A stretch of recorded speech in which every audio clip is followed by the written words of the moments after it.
To all who come to this happy place, welcome. Welcome to the Talk About the Magic podcast, where you'll find inspiration and encouragement tied together with the magic of Disney. Now, here's your host, Joseph Ballesteros. What is going on, Magic? Welcome to another episode of Talk About the Magic, episode 195. I'm excited you decided to join me today. If it's your first time here, please be sure to hit that subscribe button so you don't miss any future episodes.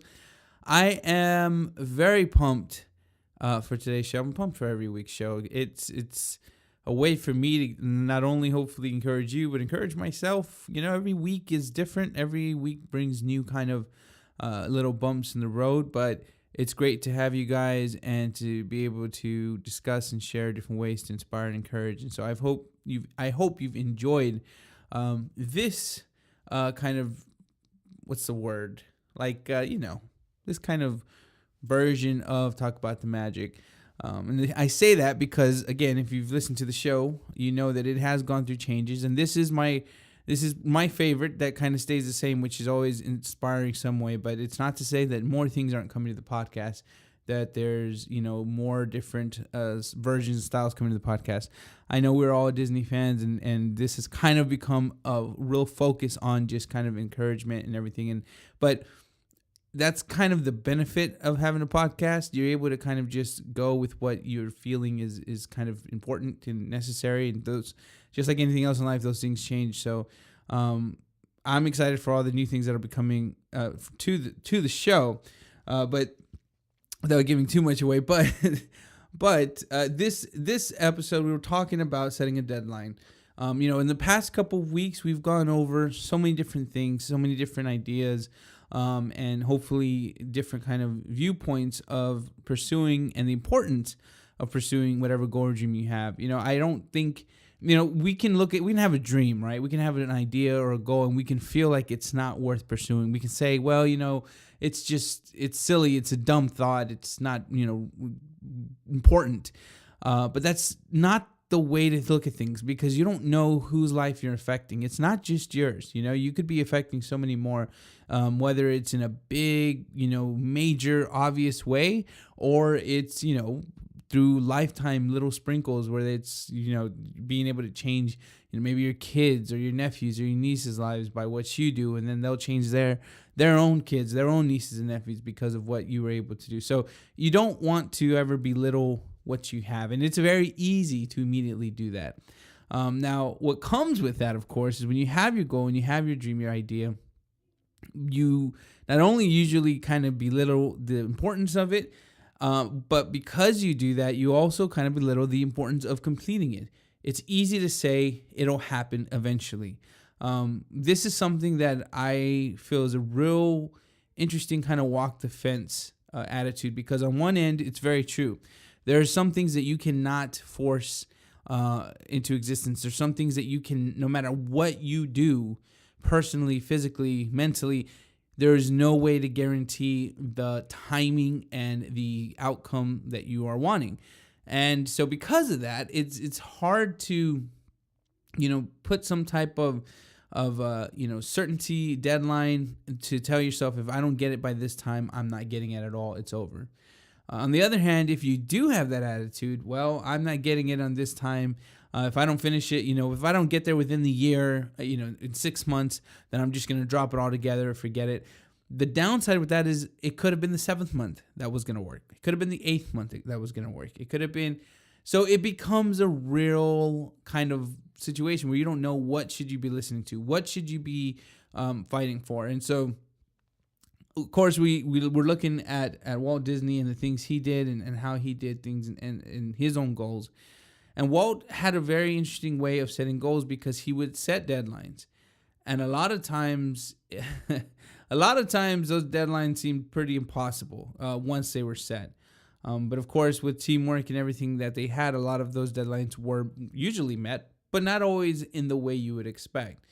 Talking about Disneyland, we see that he had set a deadline, and it was a crazy deadline, and they wanted it to be open within a year's time, and nothing was ready. Now, did he meet the deadline? Yeah, it was open, but there was still things happening. There were still some situations that came up that nobody was able to kind of fix on the day of, and so It didn't affect it necessarily in such a negative way that nobody ever went back, but it was pretty risky because it could have, right?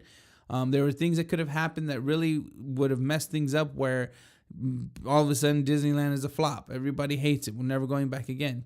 And so it's interesting because we have this weird little thing. We have a goal, we have a dream, an idea of what we want to accomplish. We don't want it to take forever, but we also don't want to be impatient and try to rush it where we end up missing our opportunity and kind of, doing too much. We do so much that it ends up doing so little to help us get closer to that. And we've talked about so many different kind of things like that, so many different kind of where you get sidetracked, you get the squirrel syndrome, the Russell syndrome. And so you just have to kind of be on this weird fence. And it's a really frustrating and prickly fence at times. But it's important that whenever we have a goal or an idea in mind, that we set we set a everything that we can in our power kind of deadline to achieve it. I want to lose 60 pounds. Now I can give myself a deadline of 10 years. 10 years is plenty of time for me to lose 60 pounds. But I realistically know that 10 years is a little too long where I will never lose the 60 pounds because basically 1 year I'll lose some and then the next year I'll gain it back. And it just doesn't get me that kind of discipline I need to be serious about it. And so I say I give myself a year and a half. That's all. Now, in a year and a half, am I able to lose 60 pounds? Yes, I've done it before. I know it's possible. But does it guarantee that I'm going to? No. My life obviously now is different than when I did lose all the weight. The way the kids are different. The way my job is different. Like everything is different. The situation of how I lost all the weight back then could have been in what helped me. The situation I was in could have been what was helping me to lose all the weight so quickly. Or vice versa. Maybe it'll take me less than that because maybe now that my kids are older and I don't need to spend as much time making sure, that they are changed or that they have had their bottle or something, that I'm able to actually spend more time and working out and actually lose weight quicker. What I do know, though, is that setting the deadline, whether I meet it or not, isn't necessarily the make or break. It's whether I try. Setting up a year and a half to lose the 60 pounds is easy to say.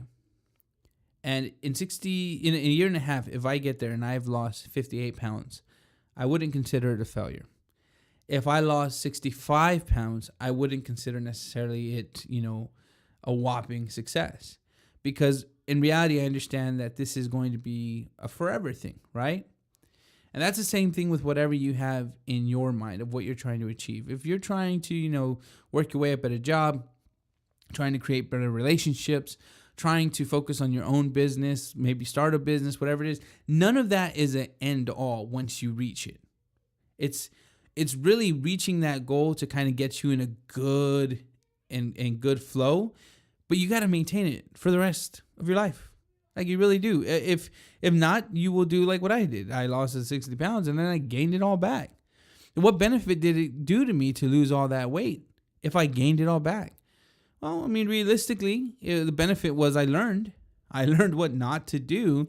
So that way I don't gain it back. I learned how important it is to focus and not think to yourself, I'll stay like this for a while. And, I'll get real serious about going back to the gym maybe after I, gain 5 pounds or something, because 30 pounds I gained like in the blink of an eye.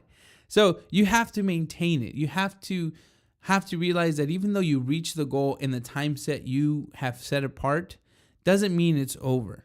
And I think when you change your mentality in that way, it really helps you understand the new kind of approach of accomplishing, of setting your time. We look at setting times as a way to end things. This year I'm going to finish it at this time. The boss maybe gives you a deadline. You need to finish Tuesday at 9 o'clock p.m., no later. The teacher tells you need to have your term paper in at 10 in the morning, no later on Wednesday. And once we do that, we drop it off when we're done and we think out of sight, out of mind, we are good.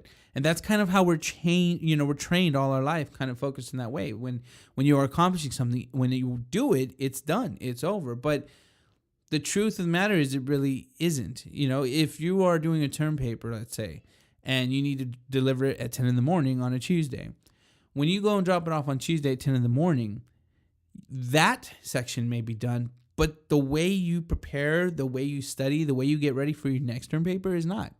You know how to do it better the next time because of what you had to face through this time. And anything else that comes in your life that's going to require this kind of dedication and this kind of focus is you're going to rely back on this experience, and you're going to really understand that it didn't change. You're still doing the same thing to get better, or you're still, having to do the same kind of discipline to be able to do whatever it is you're trying to achieve. And so when we set our deadline, we're setting our deadline not because we say it's the end. We're setting our deadline because we're saying this is what's going to give me the motivation I need to get moving. Because this is what's going to get me motivated, because I want to reach this deadline and reach my goal by this time. Sometimes, like I said, life happens. There's situations that are truly out of your hands, and it might set you back a couple of days, weeks, months, maybe even years. But as long as you have this timing in your head of saying, this is what I want, this is when I want it, it'll help you to get closer to achieve it, because you're going to keep working toward it. You're going to keep doing action. And the danger when you say, I will do it when I do it, it's not a big deal, I'll just do little bits here, little bits there, is you will never end up continuing action. It just happens that way. You get distracted. It's easy for you to get comfortable. It's easy for you to relax. And all of a sudden, you completely have gone off-road, way away from what you're trying to achieve, whatever goal that was. And you realize, man, I have wasted so much time. I've lost so much time. And it can actually be the thing that makes you completely give up on it. So it's important to really have those deadlines in place. Again, not so it can be an end all, 100% victory or 100% failure. No, it's important to have those deadlines just to give you that motivation to move. Because if you can move, then you are always going to be getting closer to your goal and achieving that dream, whatever it is you have. So this one is a little shorter than normal. I know it's a short episode, but I'm also okay with that, because things are, like I said, kind of changing, and I'm excited for the changes that are going to be coming. So I always do this, right? I always kind of like, oh, I'm going to do this. I'm going to soon. This is going to happen. And that's just because I get overexcited. So I'm trying to keep my composure. But again, like I said, that's the importance of doing the deadlines. It's important of making sure you reach what you're trying to do. That's why you have those deadlines there, to give you the motivation to move. So the quotes of the week. This is coming from the quotable Walt Disney. He said, everyone needs deadlines, even the beavers. They loaf around all summer, but when they are faced with the winter deadline, they work like fury. If we didn't have deadlines, we'd stagnate. And again, that's exactly my point. That deadline is what gets you to move. You realize, oh my goodness, I am so far away from where I was trying to be. I am not even close to achieving what I had set before me. You set yourself a goal in 2018 to say, by the end of the year, this is what I want to accomplish. It is February, guys. That's right. It is February. 10 months. That's it. And have you moved? Have you gotten closer? If you haven't, that should be getting you to understand, like, oh my goodness, I said the end of the year, I'm not doing anything. I got to get a move on. I got to get up and start going. I got to start really working toward it. And so that's what that deadline motivation is. So I love this quote from Walt. It's very, to me, it's the simplest and truest kind of quote that you can get, because just like you said, you can loaf around. The beavers loaf around all summer. But when they know that deadline of winter's coming, they move crazy style. And that's what it's about.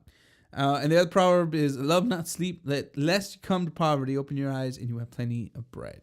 That's from Proverbs 20:13.